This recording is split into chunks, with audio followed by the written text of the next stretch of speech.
Sunu Presse. À la présentation Aïcha Toupam. Sunu Presse vous est offert par le Grand Carnaval de Dakar.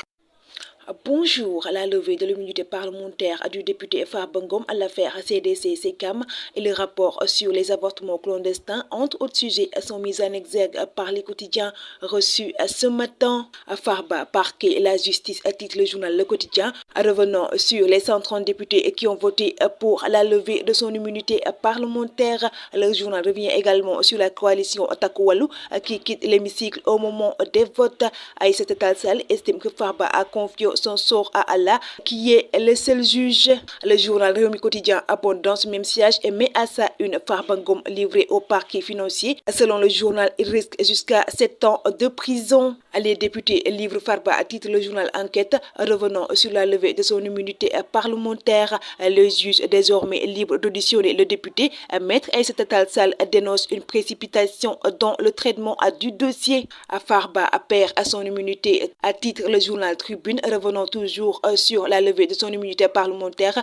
Farba Ngom prêt à affronter la vie et la mort. 130 députés livrent Farba Ngom au procureur, nous renseigne le journal Vox Pop, revenant sur les 130 pour la levée de son immunité, les 3 contre et les 3 abstentions. Le journal revient sur Abdou Mbow et compagnie qui quitte. Le journal L'Observateur traite également de cette question et met à sa une vieille dame autour de Farba, revenant sur les manifestations des jeunes proches du maire de Agnam qui barrent la route numéro 2 pour montrer leur mécontentement. SECAM, chronique d'un scandale financier, titre le journal Libération, revenant sur l'acquisition douteuse des parts de la CDC en septembre 2023 au faux dossier de retrait de plus d'1 milliard de francs CFA. Mama Diakhoumpa, DG de la société de construction et d'aménagement du SECAM depuis mai 2024, a porté plainte contre l'ancien actionnaire unique Babacar Ndiaye pour des retraits sur un montant de plus d'1 milliard de francs CFA et un préjudice de plus d'1 milliard 700 millions de francs CFA,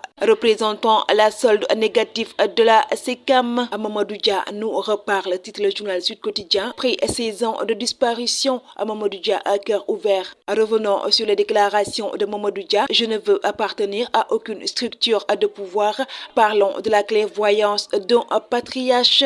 Le journal Les Échos revient sur le témoignage poignant des femmes victimes de viol et de pédophilie. Violée de 7 à 13 ans, j'ai été diagnostiquée symphomane. Les chiffres de l'horreur, titre le journal Walf Quotidien. Revenons sur les rapports d'avortement clandestin. Plus de 30 000 cas recensés chaque année. 11% de la population carcérale concerne l'infanticide, nous renseigne le quotidien. Le quotidien national Le Soleil revient sur la tendance vestimentaire, mais à sa une, Diomaye et Sonko filent du bon coton en optant pour des tenues tradis modernes made in Sénégal. Le président de la République, son premier ministre Ousmane Sonko et même la première dame insufflent une nouvelle vision d'élégance. TFC Jaraaf et AS Pikine GFC de feu, titre le journal Record, revenant sur les derbys du week-end. Le Carnaval de Dakar célèbre le riche patrimoine culturel africain.